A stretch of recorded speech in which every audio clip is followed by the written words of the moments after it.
स्वागत है आप सभी का रिजल्ट 100% के शिक्षा मंच पर। बीपीएससी टीआरई 4.0 का एग्ज़ाम सामने है, उसको क्रैक करना है और उसमें जो जीके जीएस का सेक्शन है वहाँ पर भूगोल के प्रश्न बहुत मज़ेदार आने वाले हैं और मैं आपको जीके जीएस के सेक्शन में दिक्कत नहीं होने दूंगा, ये मेरा प्रण है। अभी पहले वाले वीडियो में हमने भूगोल का इंट्रो लिया था। हमने देखा था कि अगर भूगोल है तो वो किससे बना है। तो हमने सीखा था कि भूगोल बना है दो वर्ड से, भू और गोल, जिसमें से अगर हम भू की बात करते हैं तो भू का मतलब है पृथ्वी, और अगर हम गोल शब्द लेते हैं तो गोल का मतलब होता है पृथ्वी का आकार कैसा है, तो गोल है। ये हमने सीखा था। फिर हमने सीखा कि अगर जियोग्राफी की बात करते हैं, जियोग्राफी शब्द की रचना की बात करते हैं, तो जियो शब्द का मतलब भी होता है पृथ्वी और ग्राफी का मतलब होता है पृथ्वी को मापना या पृथ्वी का वर्णन करना। ये हमने पिछले वीडियो में सीखा। और साथ ही हमने सीखा कि अगर पूछा जाए कि फादर ऑफ ज्योग्राफी कौन है तो हम नाम लेते हैं इरेटोस्थेनिस का। लेकिन अगर आपसे पूछ दिया जाए कि इरेटोस्थेनिस से पहले किसका नाम आता है तो वो नाम आता है हेकेटियस का। कि फादर ऑफ ज्योग्राफी कौन है तो हेकेटियस है, क्योंकि हेकेटियस ने, आपको मैंने पिछले क्लास में बताया था कि हेकेटियस का समय काल जो है वो पहले है इरेटोस्थेनिस के, और हेकेटियस ने किताब लिखी थी ज्योग्राफी के लिए, उसका नाम था जेस पेरियोडस। ये सब आप लोग मेरे पिछले वीडियो में सीख सकते हैं। और जो इरेटोस्थेनिस है, इरेटोस्थेनिस ने नाम दिया था ज्योग्राफिका किताब के स्थान पर ज्योग्राफी। तो ये ज्योग्राफी जो शब्द आया है वो आया है जियोग्राफिका शब्द से। क्लियर है? ये दोनों हम लोगों ने पिछले क्लास में चर्चा की थी। फिर हमने सीखा था सबसे लास्ट में कि बिग बैंग ये ब्रह्मांड के निर्माण के लिए, ब्रह्मांड के अस्तित्व में आने की थ्योरी है। इसे हम लोग महाविस्फोट का सिद्धांत कहते हैं। और ये दिया था किसने? तो ये दिया था जॉर्ज लेमेंटर ने। ये सब हम लोगों ने पिछले वीडियो में सीखा है। बेल्जियम के जॉर्ज लेमेंटर ने बिग बैंग थ्योरी दी थी। ये बताया था कि सारा ब्रह्मांड एक छोटे से पिंड, ये जो यहाँ पे दिख रहा है आपको, एक छोटे से पिंड में सिमटा हुआ था। ये पिंड ऐसा था कि इसका जो घनत्व था वो बहुत ही ज़्यादा था, इसका तापमान बहुत ही ज़्यादा था। एक टाइम में इसमें विस्फोट हुआ। कब हुआ, कैसे हुआ, किसी को नहीं पता, लेकिन अनुमान लगाया जाता है कि लगभग 15 अरब वर्ष पहले की घटना है। 15 अरब वर्ष पहले की घटना है ये। और उस समय ये विस्फोट किया, और विस्फोट के बाद जितनी सारी चीज़ें इस ब्रह्मांड में आप देख सकते हो, आप देख सकते हो ग्रह, आप देख सकते हो तारा, आप देख सकते हो आकाशगंगा, गैलेक्सीज, है ना, ये सभी चीज़ें बनी और इसी सिद्धांत के तहत बनी, इसी बिग बैंग थ्योरी के तहत बनी। और ये है वो पिंड जहाँ पर विस्फोट हुआ था। तो ये हमने पिछले वीडियो में देखा था, आप लोग इसको देख सकते हो, वहाँ से जानकारी ले सकते हो। लेकिन अब बिग बैंग के बाद आगे क्या क्या हुआ होगा बिग बैंग के बाद आगे? तो बिग बैंग के बाद आगे चलते हैं कि बिग बैंग के पहले 150 मिलियन सालों में तो कुछ नहीं हुआ, कोई घटना नहीं घटी, छोटे छोटे अस्तित्व में चीज़ें थी। लेकिन उस समय कोई तारा नहीं था, कोई ग्रह नहीं था, ब्रह्मांड जो था वो फ्यूचरलेस था। लेकिन आपको पता है कि आकाशगंगा जो है, अगर आपसे पूछा जाएगा कि आकाशगंगा होती क्या है तो आपको बताना है ये असंख्य तारों का समूह है। और तारों में अगर हम बात करें प्रकाश और ऊर्जा के लिए तो नाभिकीय संलयन अभिक्रिया पाई जाती है, न्यूक्लियर फ्यूजन रिएक्शन पाया जाता है।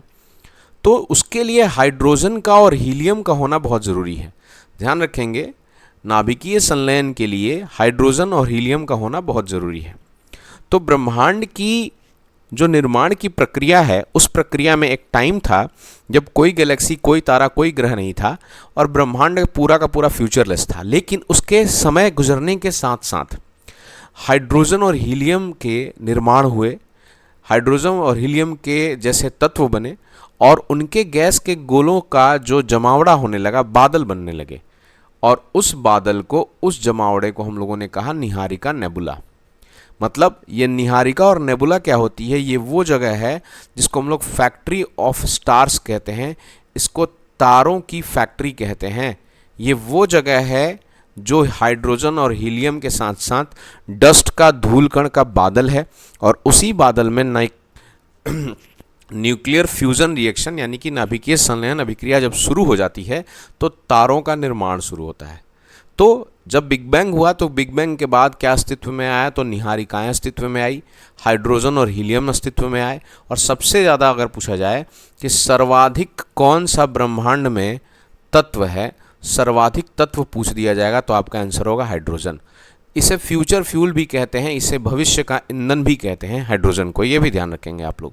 तो हाइड्रोजन के 4 नाभिक मिलते हैं और हीलियम का एक नाभिक बनता है, इसे हम लोग नाभिकीय संलयन कहते हैं। और ये ध्यान रखेंगे कि जहाँ नेबुला होती है, नेबुला क्या है, तो नेबुला हमारे, पहली बात तो हमारे सौरमंडल की चीज़ नहीं है, हमारे सौरमंडल के बाहर की चीज़ है। ये हमारे आकाशगंगा में सबसे खास जगह है, जहाँ पर अभी हम लोग आगे चलेंगे तो आकाशगंगा देखने वाले हैं, जहाँ पर बादल बनते हैं हाइड्रोजन और हीलियम के, साथ में डस्ट भी होते हैं, और उन बादलों में नाभिकीय संलयन अभिक्रिया शुरू होने के साथ साथ तारों का निर्माण शुरू होता है। और जहाँ पर वो नाभिकीय संलयन, वो चिंगारी, जहाँ पर वो चिंगारी शुरू होती है, जहाँ पे नाभिकीय संलयन शुरू होता है, उसको व्हाइट होल के नाम से या श्वेत छिद्र के नाम से भी जाना जाता है। ये ध्यान रखेंगे आप लोग, ठीक है। तो श्वेत छिद्र से पहला तारा बना होगा, फिर तारों के समूह से तारामंडल बने होंगे जिनको हम लोग कॉन्स्टेलेशंस कहते हैं, और फिर तारों से गैलेक्सीज बनी होंगी, आकाशगंगाएं बनी होंगी, है ना। तो सबसे बड़ा यूनिट क्या है यहाँ पर, सबसे बड़ा यूनिट है ब्रह्मांड, उसके बाद की यूनिट है आकाशगंगा। और आकाशगंगा गैलेक्सीज बहुत सारी हैं, अनगिनत हैं, 100 से 200 अरब गैलेक्सीज की चर्चा होती है हमारे ब्रह्मांड में। धीरे धीरे सभी खगोलीय पिंडों का निर्माण और प्रसार शुरू हो गया। तो ये बिग बैंग के बाद आगे की थ्योरी है कि आगे के सिस्टम में क्या क्या जनरेट होना शुरू हुआ। अब ये देखिए, ये हमारी आकाशगंगा है। पूरे ब्रह्मांड में कितनी आकाशगंगाएं हैं भाई, तो अनगिनत हैं। और अनगिनत को अगर हम लोग काउंट करना शुरू करें तो किताबों में लिख के दिया हुआ है कि 100 से 200 बिलियन गैलेक्सीज हैं। मतलब सबसे बड़ा यूनिट जो है वो ब्रह्मांड है।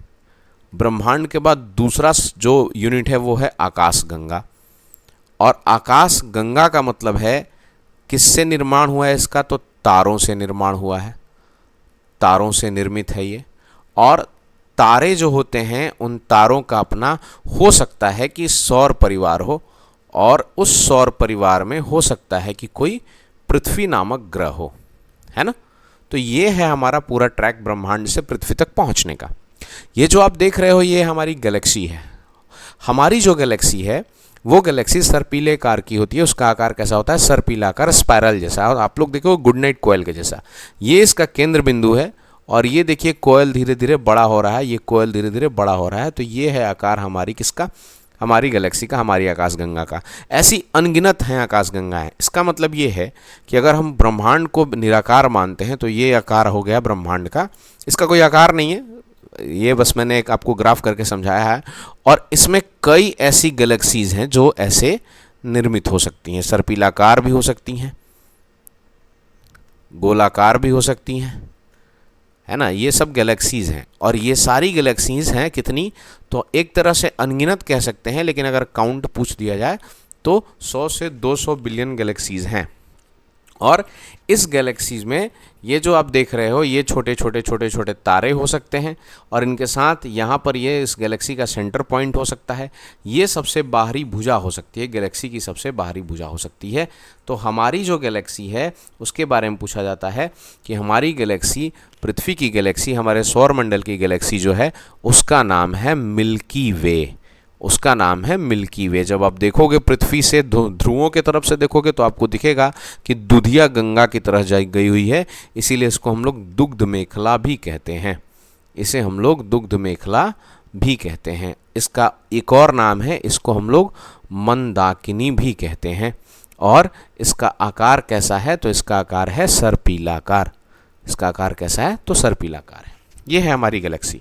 तो पहले यूनिट पे ब्रह्मांड का निर्माण हुआ। मैंने बताया था ब्रह्मांड किसे कह सकते हैं आप, तो ब्रह्मांड कह सकते हैं जैसे ही आप पृथ्वी से ऊपर उठते हैं, पृथ्वी का वायुमंडल पार करते हैं, पृथ्वी के गुरुत्वाकर्षण को पार करके जब आप अंतरिक्ष में जाते हो, अंतरिक्ष मतलब पृथ्वी के ऑर्बिट के बाहर की चीज़ें सब कुछ अंतरिक्ष है, चाहे वो ग्रह हो, उपग्रह हो, तारे हो, कुछ भी हो, वो सब कुछ अंतरिक्ष है। और उसमें जो भी आपको दिख जाए या ना दिखे, ऐसे जो पदार्थ हैं जो दिखते होंगे और ऐसे पदार्थ जो ना दिखते होंगे, उन सब को हम लोग समग्र रूप से मिला करके ब्रह्मांड कह सकते हैं। और ब्रह्मांड का निर्माण कैसे हुआ है, तो अनगिनत आकाशगंगाओं से हुआ है। आकाशगंगाओं का निर्माण कैसे हुआ है, तो अनगिनत तारों से हुआ है।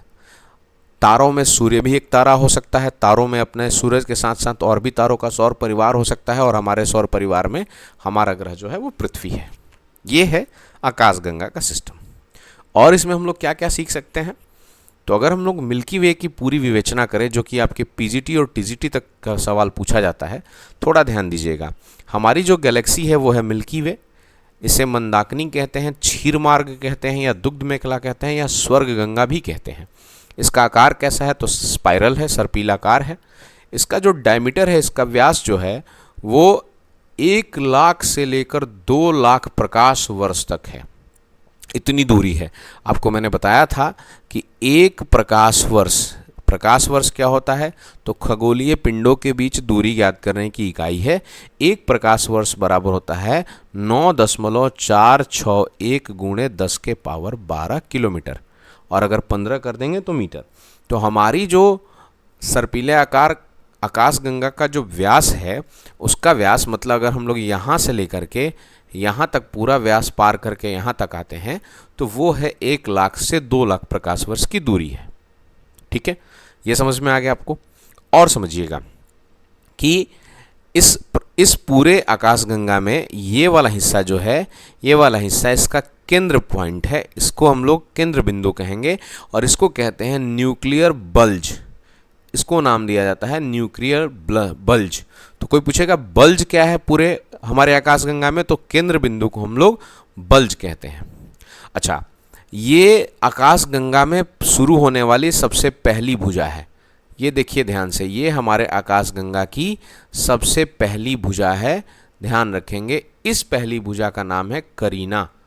इस पहली भुजा का नाम है करीना। केंद्र के पास वाली जो पहली भुजा होती है, उस भुजा का नाम है करीना। और ये जो करीना है बाबू, ये करीना किस रंग की है, तो गुलाबी रंग की है।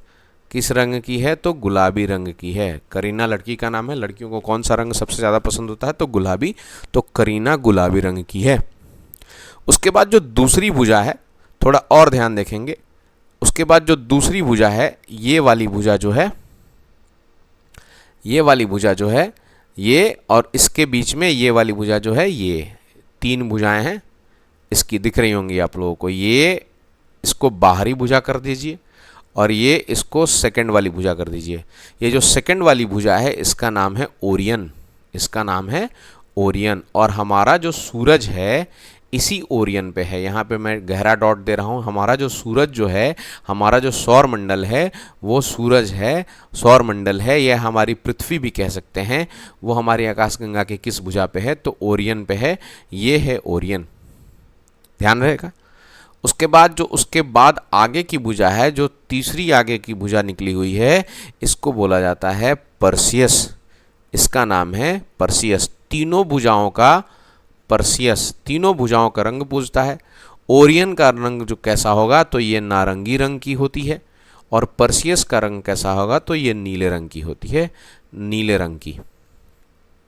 तो ये तीनों भुजाओं का नाम पूछा जाता है आपसे कि भैया अगर हमारी ये गैलेक्सी है, तो इस गैलेक्सी में है ना, सबसे अंदरूनी भुजा क्या कहलाती है, तो करीना कहलाती है, जो केंद्र से जुड़ी होती है।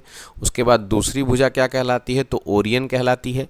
इसी ओरियन भुजा पर हमारा सूरज है। यहीं पे हमारे पूरे गैलेक्सी में सूरज की स्थिति है।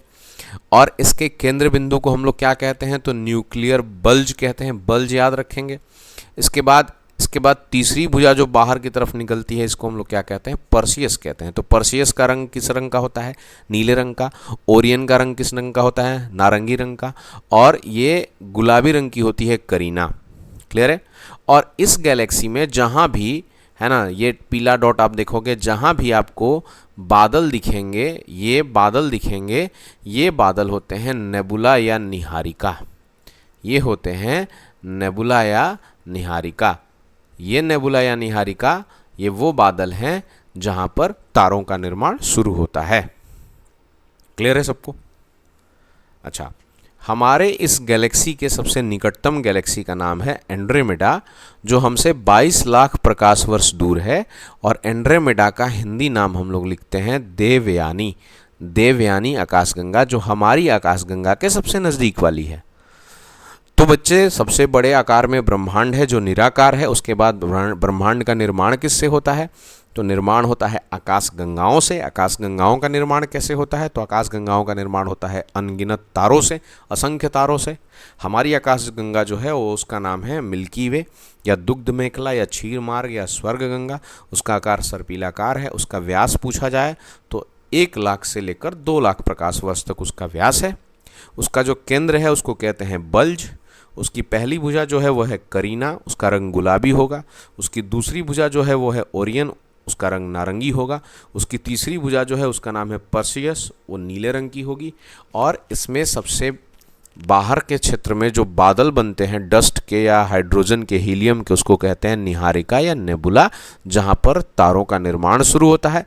तारों के निर्माण के लिए हाइड्रोजन और हीलियम का जब संलयन शुरू होगा तो एक चिंगारी निकलेगी। उसी चिंगारी को कहते हैं वाइट होल, श्वेत छिद्र, जहाँ से तारों का निर्माण शुरू होता है। मुझे लग रहा है आप लोगों को ये सब चीज़ें बहुत अच्छे से समझ में आ रही होंगी विथ ग्राफिक्स। अब बात करते हैं कि कॉस्मिक ईयर क्या होता है। कॉस्मिक ईयर में हम लोग हिंदी में इसको कहते हैं ब्रह्मांड वर्ष या ब्रह्मांडीय वर्ष या आकाशगंगा वर्ष या कॉस्मोस या कॉस्मिक ईयर कहते हैं। यह वह समय है जब हमारे सौरमंडल को मिल्की वे, आकाशगंगा के केंद्र के चारों ओर एक बार परिक्रमा करने में समय ये लगता है। इसका मतलब आप समझिए कि ये सूरज है।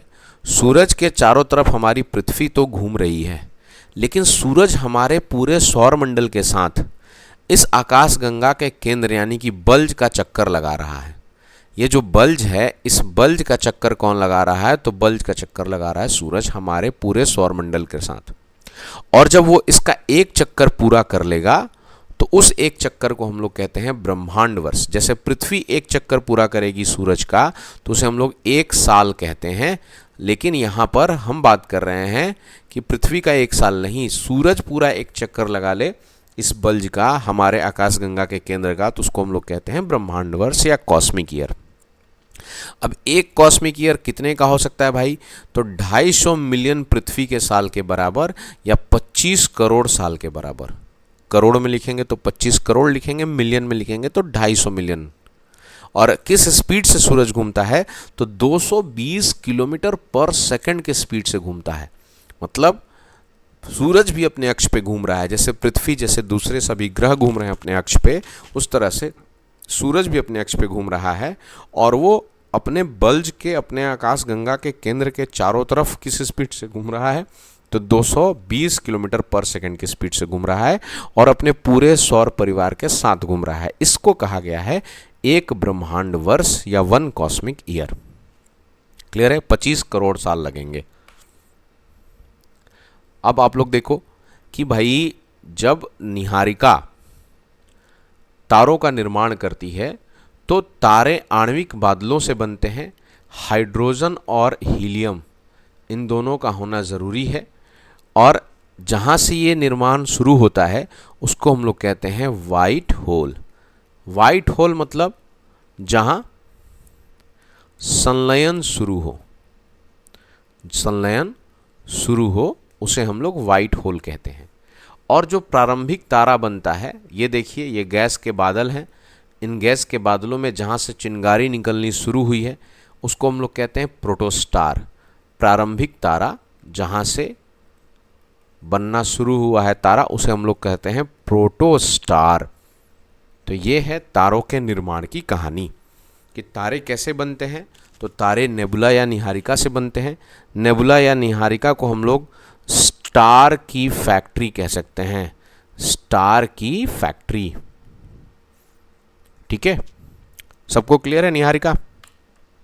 अब देखिए, तारों के बारे में और जानकारी जहाँ से सवाल उठते हैं, लगातार सवाल उठते हैं कि तारों का जब रंग बदलता है तो उनका तापमान बदल रहा है और उनके जीवन चक्र का विकास हो रहा है।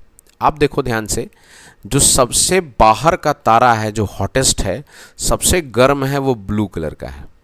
उसके बाद थोड़ा उससे कम गर्म होगा, वो ब्लू वाइट होगा। उसके बाद थोड़ा और कम करेंगे तो येलो रोशनी में आएगा। तो सूरज हमारा इसी येलो रोशनी वाले का सिस्टम है, मतलब सूरज अभी इस स्टेज पे है।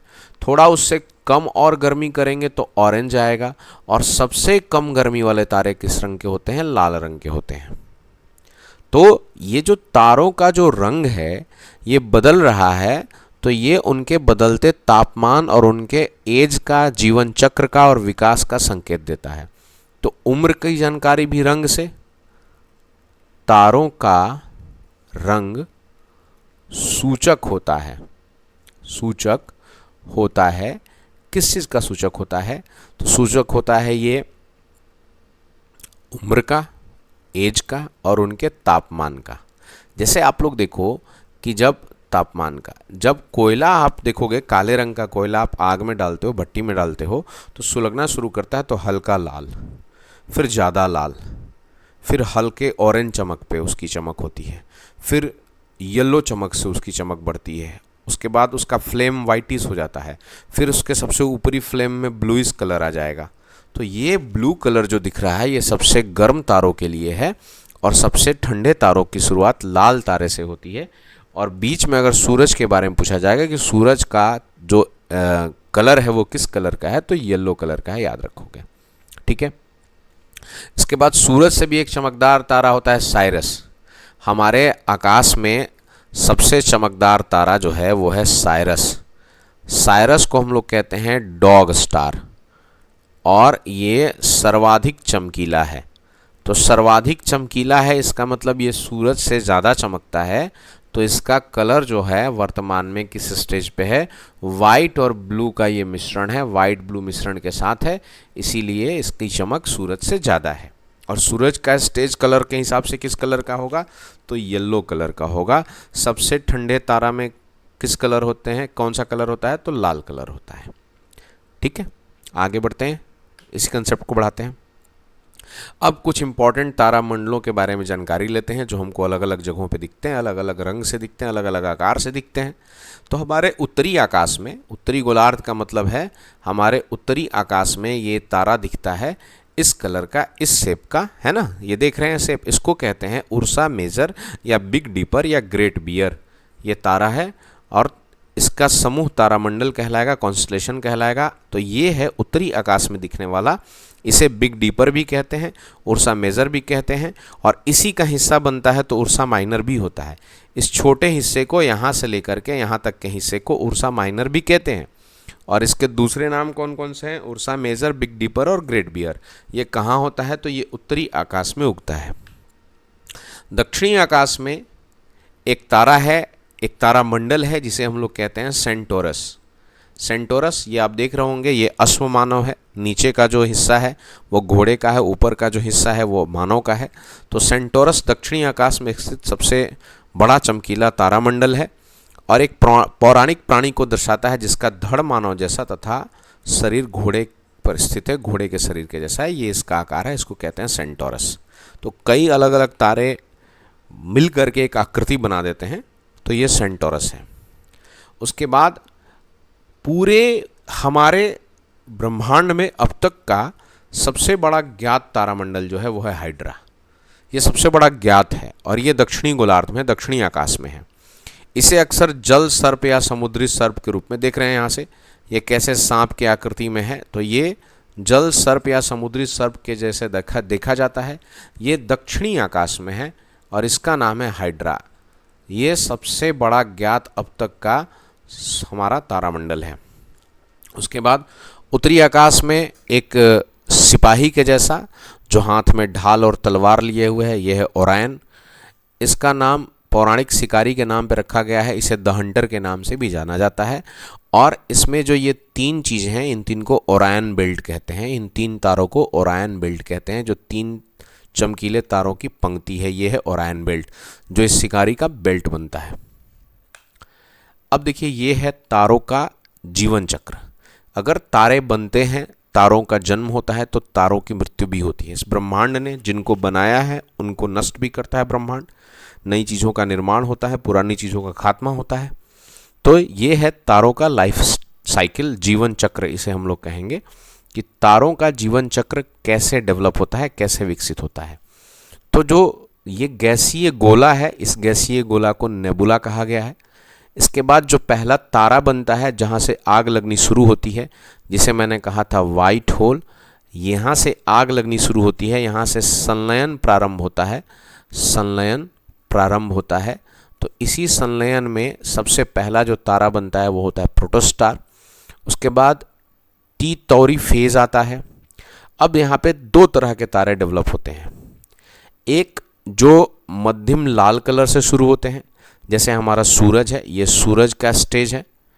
उसके बाद ये थोड़ा बड़ा लाल दानव, ये इसके बाद लाल दानव तारा बनेगा, लाल दानव तारा बनेगा। उसके बाद ये वाइट ड्वार्फ बनेगा। वाइट ड्वार्फ मतलब होता है श्वेत वामन। और लास्ट में बनेगा ये ब्लैक वामन, मतलब काला वामन।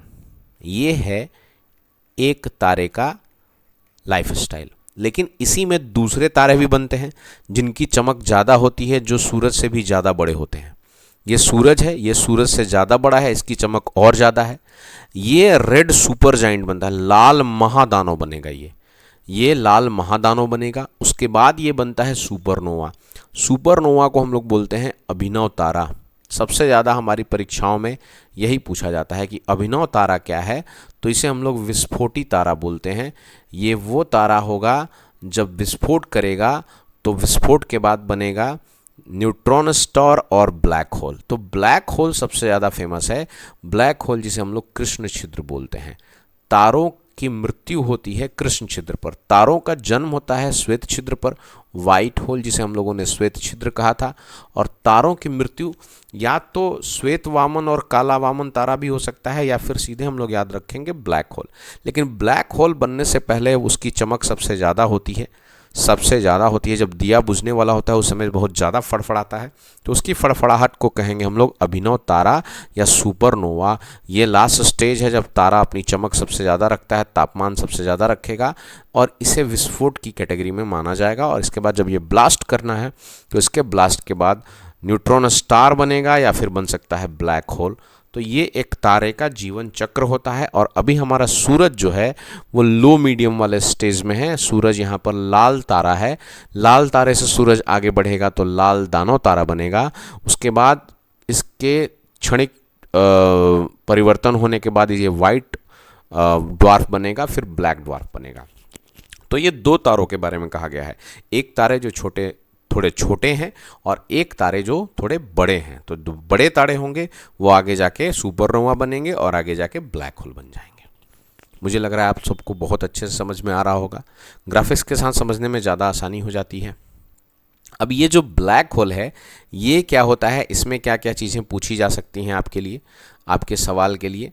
तो ब्लैक होल जिसे हम लोग कृष्ण छिद्र कहते हैं, है ना, कृष्ण छिद्र कहते हैं, इसके बारे में एक सवाल आता है कि इसकी खोज की थी एस चंद्रशेखर ने। खोज किसने की थी? तो एस चंद्रशेखर ने खोज की थी। और इसके लिए इनको 1983 में फिजिक्स का नोबेल प्राइज़ भी मिला था। ठीक है। और साथ ही साथ इस ब्लैक होल की खोज के लिए एक और नाम आता है स्टीफन हॉकिंस का। ये मैंने आप लोगों को बताया था, स्टीफन हॉकिंस का नाम आता है ब्लैक होल के खोज के लिए। स्टीफन हॉकिंस, उनका भी योगदान, स्टीफन हॉकिंस। ठीक है। तो ये ब्लैक होल है। ब्लैक होल में कई चीज़ें पढ़ी जाती हैं, जैसे ये जो बाहरी परिधि है इसको बोलते हैं इवेंट होराइजन। ये वो जगह है जहाँ से प्रकाश भी पार नहीं कर सकता। ये ब्लैक होल क्या होता है? न दिखने वाला एक मैग्नेटिक छिद्र, न दिखने वाला चुंबकीय क्षेत्र। ये ऐसा क्षेत्र है जिसको प्रकाश भी पार नहीं कर सकता, और कहा जा सकता है कि इसके दूसरे तरफ दूसरा ब्रह्मांड हो सकता है या दूसरा आयाम हो सकता है, लेकिन वो कोई पता नहीं कर सकता। ये जब ब्लास्ट होगा, ये जब ब्लैक होल बनेगा, तो ये सब कुछ क्रश कर देगा, सब कुछ खींच लेगा अपनी तरफ। और हमारी मिल्की वे के आकाशगंगा में जो ब्लैक होल है उसका नाम है सजिटेरियस, या इसको कहते हैं धनु। सजिटेरियस या धनु, सजिटेरियस या धनु, ये हमारी मिल्की वे का है ना केंद्र है। जो ब्लैक होल है उसका नाम है सजिटेरियस या धनु। तो ये बताया ब्लैक होल के बारे में एस चंद्रशेखर ने, और 1983 में इनको फिजिक्स के लिए नोबेल प्राइज़ भी मिला था। ये वाला हिस्सा जो है ये प्रकाश का सबसे अंतिम हिस्सा है, जहाँ पर प्रकाश आप देख सकते हो। इसे एक्सेलरेशन डिस्क कहते हैं, और ये इवेंट होराइजन है, सबसे अंतिम सीमा जिसके बाद ब्लैक होल शुरू हो जाता है। तो ये है ब्लैक होल।